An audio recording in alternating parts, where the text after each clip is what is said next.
Sometimes you think your neighborhood is quiet, peaceful, normal, and then something happens that makes you question every assumption you've ever had about personal space. For me, it was a balcony, or rather, a balcony that didn't belong there. I came home one afternoon, carrying groceries, looking forward to unloading, maybe having a cup of coffee, and there it was, a balcony. A massive, awkwardly looming balcony right over my backyard, casting a shadow across my garden, my patio, even part of the swing set where my kids played. I froze for a moment, just staring, trying to process it. My first thought was, this can't be real. This isn't legal. Someone's joking, right? And then I noticed the details. The supports, the railings, the way it overhung my property by a good 3 feet, enough to make a difference. My backyard, which used to get the afternoon sun, now had a balcony looming over it, changing everything.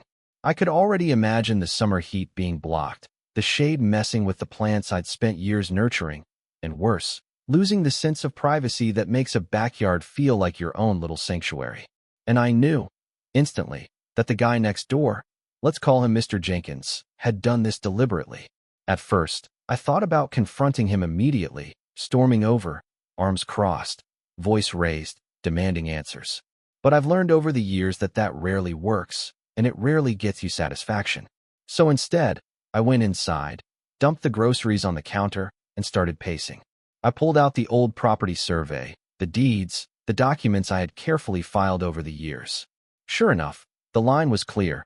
That balcony was 3 feet onto my property. That wasn't just a mistake.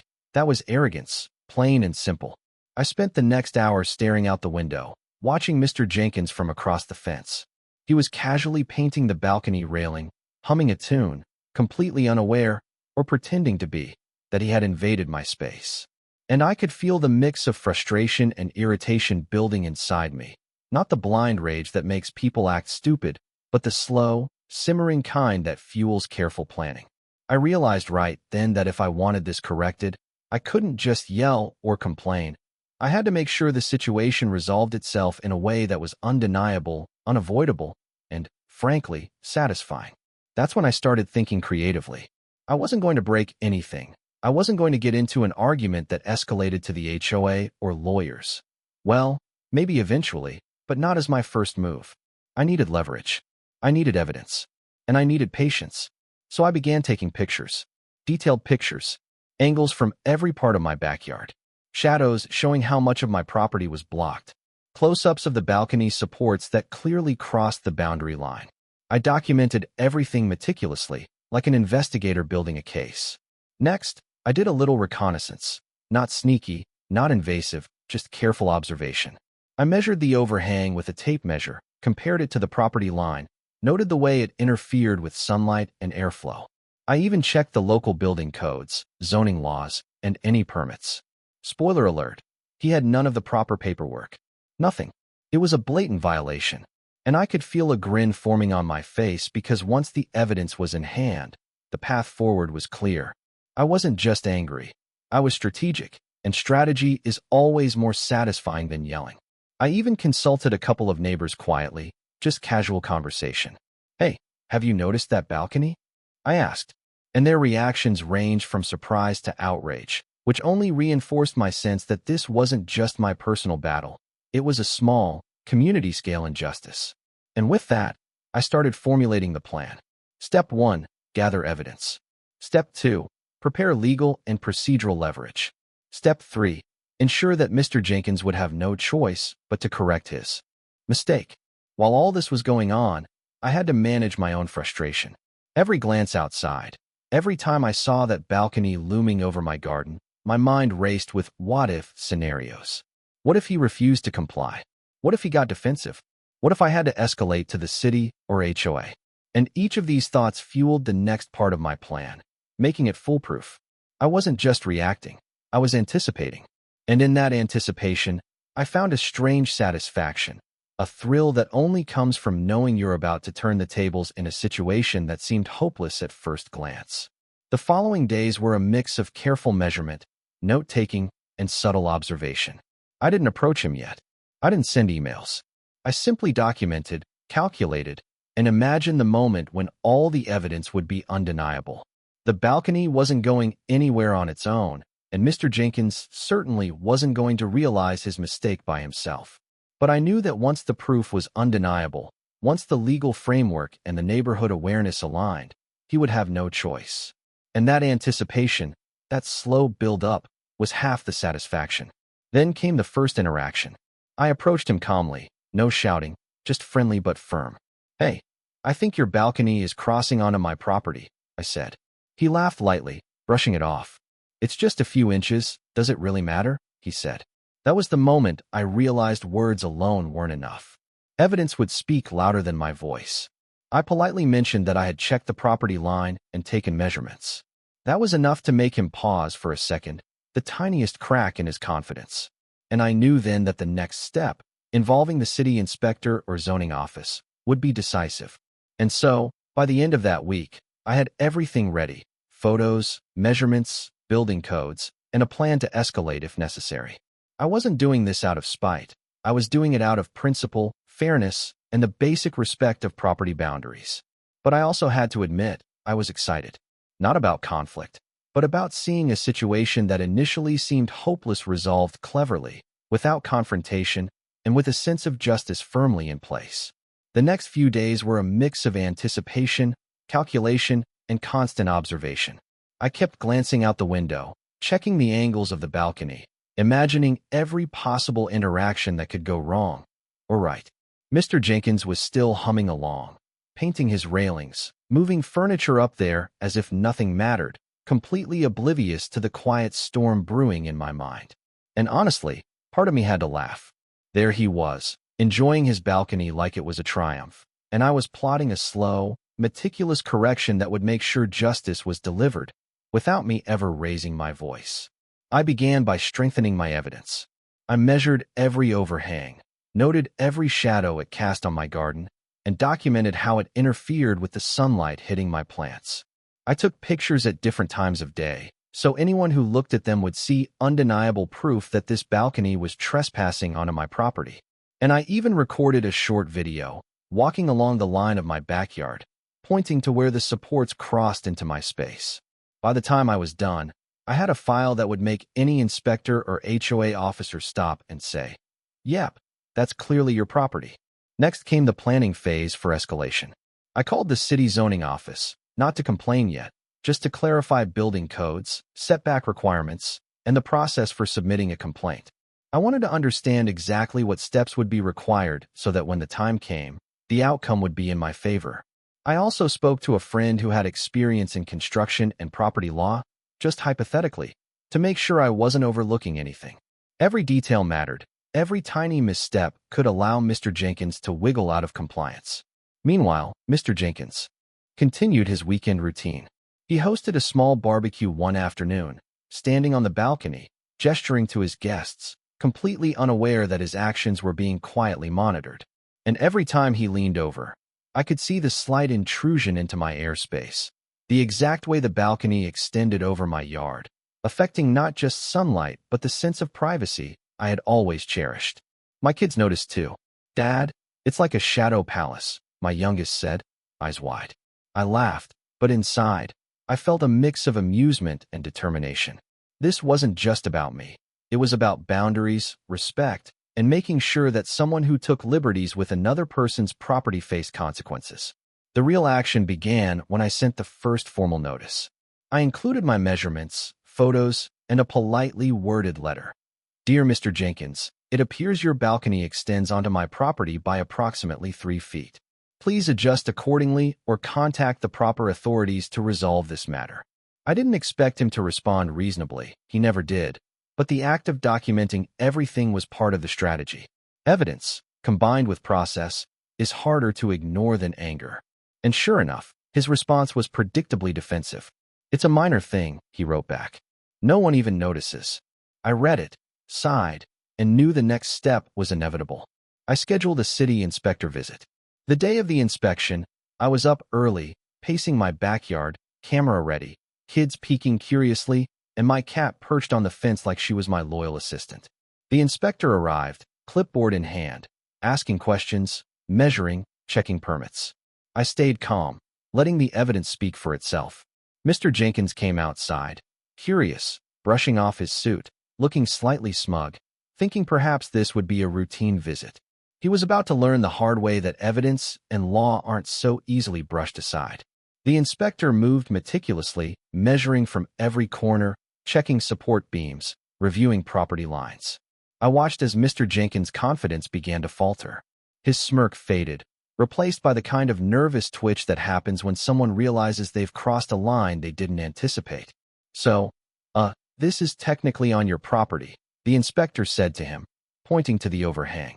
And for the first time, Mr. Jenkins paused, shifting from foot to foot, muttering something about how the line might not be exact. That was my moment. I kept my tone neutral, letting the facts speak. I measured multiple times, I said. Surveyor's lines confirm it. And this has been documented for months. The inspector nodded, double-checked, and finally turned to Mr. Jenkins with a formal statement.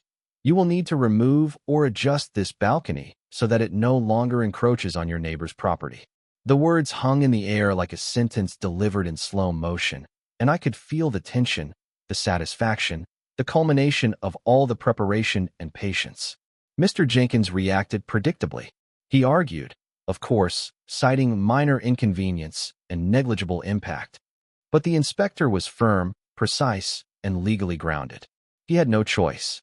And that's when I felt that deep, quiet satisfaction, the kind you only get when the system itself aligns with fairness, and no confrontation, no shouting, no drama beyond the necessary formalities is required. Over the next few days, the dismantling began. Crews arrived, tools clanking, boards coming down, supports removed. I watched from my backyard, coffee in hand, kids excitedly narrating the process as if it were a spectacle. Look, Dad, it's falling, one of them shouted, eyes wide. I laughed quietly, thinking about how all the patience, preparation, and documentation had turned what could have been a headache into a clear, decisive outcome. There were moments of petty tension, Mr. Jenkins muttering, trying to justify his actions, neighbors watching. Curiously, but none of it mattered. By the end of the week, the balcony that had loomed over my backyard was gone. Sunlight returned, the swing set was no longer shaded, and the sense of privacy I had lost was fully restored. And as I leaned back, sipping my coffee, I realized something important. The real victory wasn't in removing the balcony. It was in how I handled it. Strategically, patiently, legally, and creatively.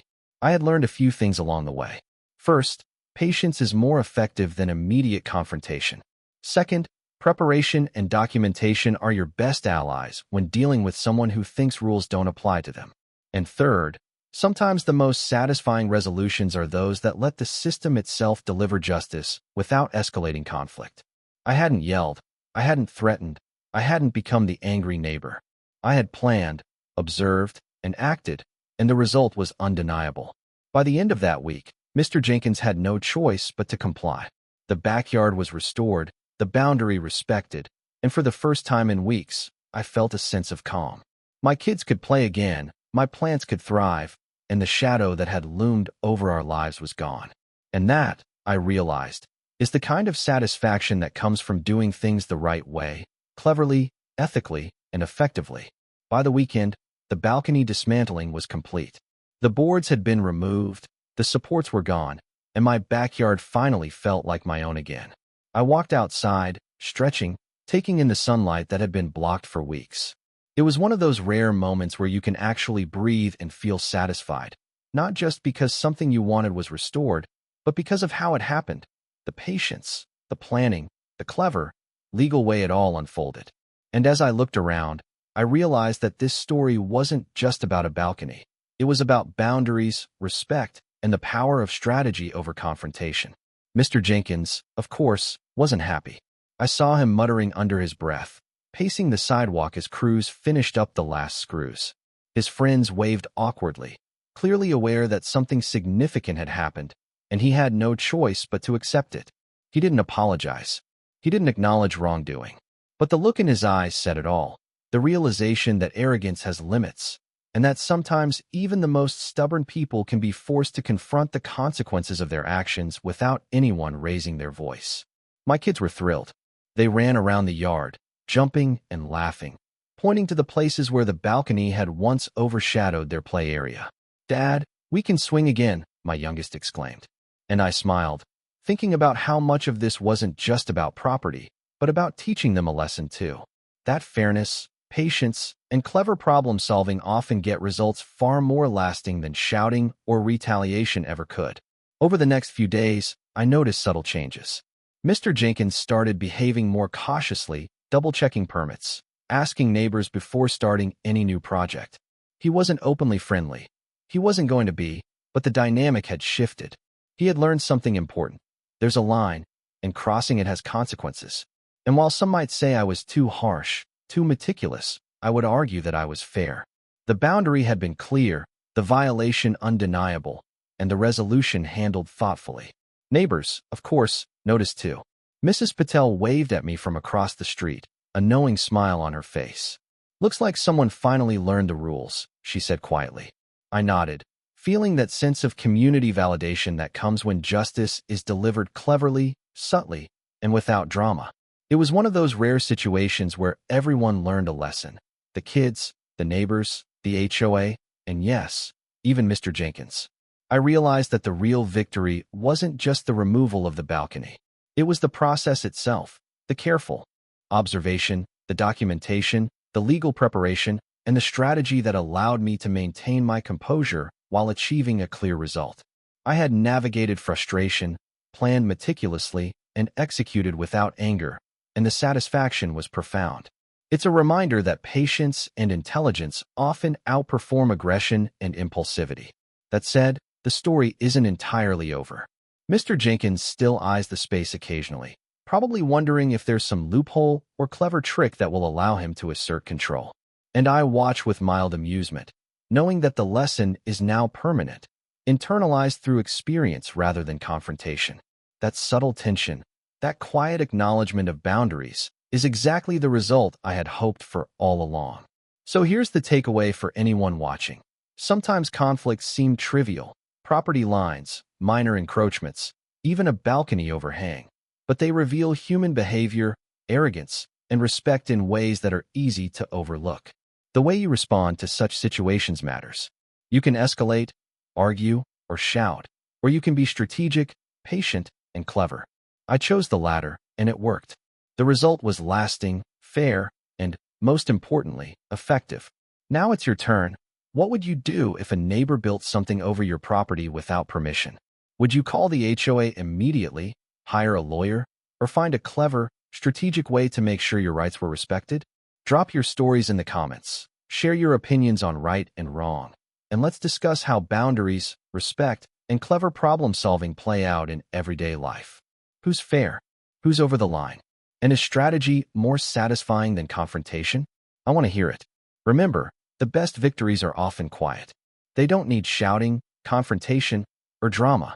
They come from preparation, patience, and clever action. They're the kind of victories that teach lessons subtly but permanently, that shift behavior without causing unnecessary harm, and that leave everyone involved understanding the consequences of crossing lines. And as I sit on my porch, sipping coffee in my warm backyard, watching sunlight fall where the balcony once blocked it, I know this lesson will last much longer than the boards that once shadowed my garden. Sometimes, the smallest conflicts reveal the most about human behavior, pride, and respect. And the way you handle them can define not just the outcome, but your own sense of satisfaction, fairness, and intelligence.